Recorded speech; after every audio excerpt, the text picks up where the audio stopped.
Seguimos con el módulo 6 de entrega de cuidados básicos a personas adultas en situación de dependencia, según las necesidades de las personas y las normativas vigentes. Y en esta cápsula abordaremos el control de signos vitales, interpretación de sus resultados y algunos signos de alerta. La frecuencia cardíaca es el número de veces que se contrae el corazón durante un minuto o latidos por minuto. Los puntos más frecuentes donde se puede realizar la medición son los siguientes: la arteria carotidia, en la zona del cuello; arteria braquial, que es en el pliegue del codo; y la arteria radial, que es en la muñeca. Para la realización de cuidados domiciliarios, generalmente la medición se realiza en la arteria radial y es la que mostraremos a continuación.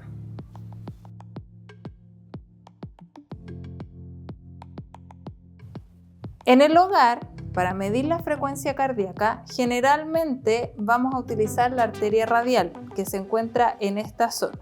Una forma fácil de identificarla es ubicar la línea media del dedo pulgar y seguir hacia abajo, trazando una línea. Llegando a la muñeca, con estos 3 dedos, índice, medio y anular, yo voy a hacer una leve presión. En este caso, esta persona tiene un pulso más bien fuerte, pero si tuviera el pulso más profundo y no lo sintiera, quizás debería aplicar un poquito más de presión. Una vez ubicado el pulso, voy a medir la frecuencia cardíaca. En este caso, yo usaré un reloj con minutero. También pueden usar su celular y poner el cronómetro en 1 minuto. Ya ubicada, vuelvo y cuento durante 1 minuto las pulsaciones. Luego de pasado ese minuto, sin avisarle a la persona, puedo tomar la frecuencia respiratoria, que es lo que veremos a continuación. Frecuencia respiratoria. La respiración es un proceso biológico propio de los seres vivos, cuyo objetivo es mantenerlo vivo a través del intercambio de oxígeno y dióxido de carbono. La respiración comprende 2 fases. La primera es la fase de inspiración, que permite que el aire con oxígeno entre hacia los pulmones. La segunda es la fase de expiración, que consiste en la expulsión de gases de los desechos pulmonares. Por lo tanto, una inhalación más una expiración es una respiración completa. El signo vital que evaluaremos es la frecuencia respiratoria, que es el número de respiraciones que realiza un ser vivo en un periodo específico, generalmente en 1 minuto. Para realizar la técnica de medición de respiración o frecuencia respiratoria, la persona tiene que estar relajada y sin saber que contaremos la cantidad de respiraciones en 1 minuto, por lo que sugiero hacerlo posterior a la toma de frecuencia cardíaca. Los valores normales de frecuencia respiratoria en personas adultas es de 12 a 20 por minuto. Cuando los valores son de menos de 12 respiraciones por minuto, hablamos de bradipnea, y cuando son superiores a 20 respiraciones por minuto se denomina taquipnea. Otro término importante cuando estamos evaluando este signo vital es la disnea, que es la dificultad para respirar.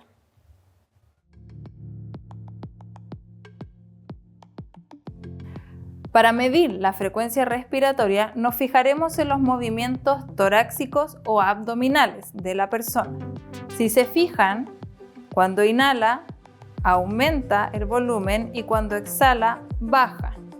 Eso consideraremos que es una respiración. Entonces, inhala, exhala, eso es 1. Al igual que la frecuencia cardíaca, tendremos a disposición nuestro reloj con minutero o el celular con cronómetro. Es muy importante que tanto la frecuencia cardíaca como la frecuencia respiratoria la midan en el minuto completo, porque así podemos ver si hay alguna alteración. El signo vital que continúa es la temperatura, y la temperatura corporal es una medida de la capacidad del organismo de generar y eliminar calor. El cuerpo es muy eficiente para mantener su temperatura dentro de límites seguros, incluso cuando la temperatura exterior cambia mucho. Los valores normales varían entre 36 y 37 grados Celsius. Estos rangos pueden variar según la edad de las personas, sexos, procesos hormonales, entre otros. La fiebre, por su parte, es el aumento temporal en la temperatura del cuerpo en respuesta a alguna enfermedad y es parte de la respuesta que genera el sistema inmune. Vamos a considerar fiebre valores por sobre 38 grados Celsius. Lo primero será pasar una gasa limpia por la axila de la persona, esto para eliminar impurezas en esta. Si la persona puede limpiarse por sí misma, se lo pediremos. Una vez limpia la axila, prenderemos el termómetro y esperaremos que éste encienda.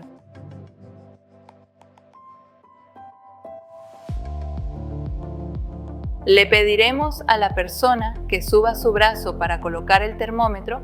Este debe quedar en el medio de la axila hacia el tórax.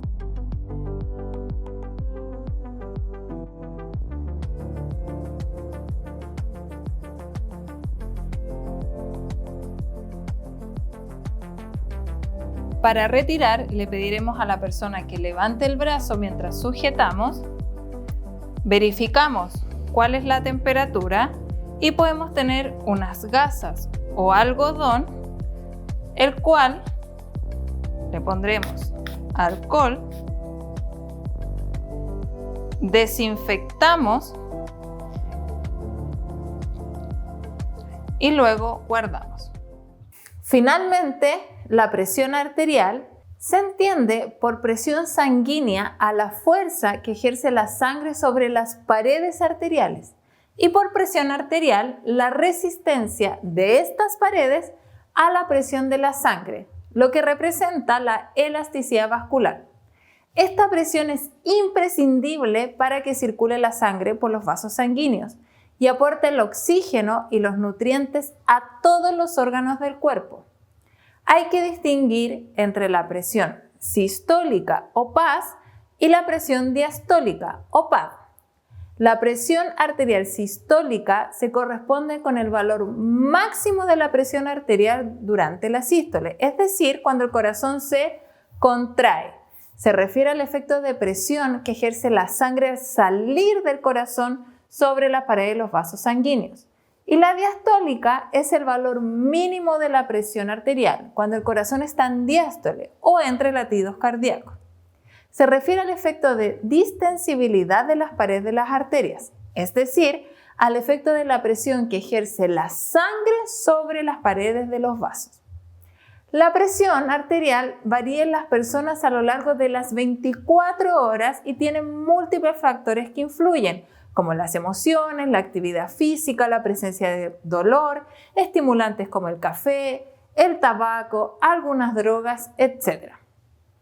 Los valores normales son de 120,80 miligramos de mercurio. Hablamos de hipertensión con valores por sobre 140 miligramos de mercurio y de hipotensión con valores menores a 100,60 miligramos de mercurio, incluso menos.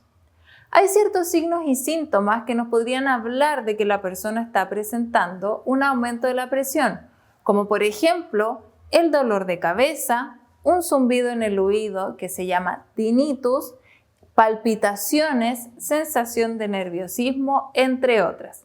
Si la persona a la que nosotros estamos cuidando nos refiere a alguno de estos síntomas, es importante poder tomar la presión para descartar que estén asociados a una presión elevada. Ahora veremos algunos detalles importantes al momento de tomar la presión. Lo primero que haremos es ubicar la arteria braquial, que es la arteria del pliegue del codo. Miraremos la línea media, iremos hacia proximal. También con 3 dedos comenzaremos a ubicar. Hay personas que los tienen más hacia la línea media y hay personas que lo tienen más hacia proximal. Una vez que tengamos ubicado el pulso, vemos bien la zona. Luego tomamos nuestro esfigmonanómetro y es muy importante que estas mangueras estén hacia arriba. De esa manera yo sé dónde ubicar. ¿Recuerdan que vimos dónde habíamos ubicado el pulso? Pues el esfigmonanómetro debe quedar 2 a 3 dedos más arriba. En este caso, levantamos un poco la polera, ya que es holgada. Y ahí recién vamos a ubicar bien nuestro toma presión. Otro detalle importante es que cuando yo ocupe mi esfigmonanómetro para escuchar, este no debe quedar debajo de esta área. Por eso es que ubicamos 2 a 3 dedos arriba. Y así podemos tener una verificación mucho mejor de la presión arterial.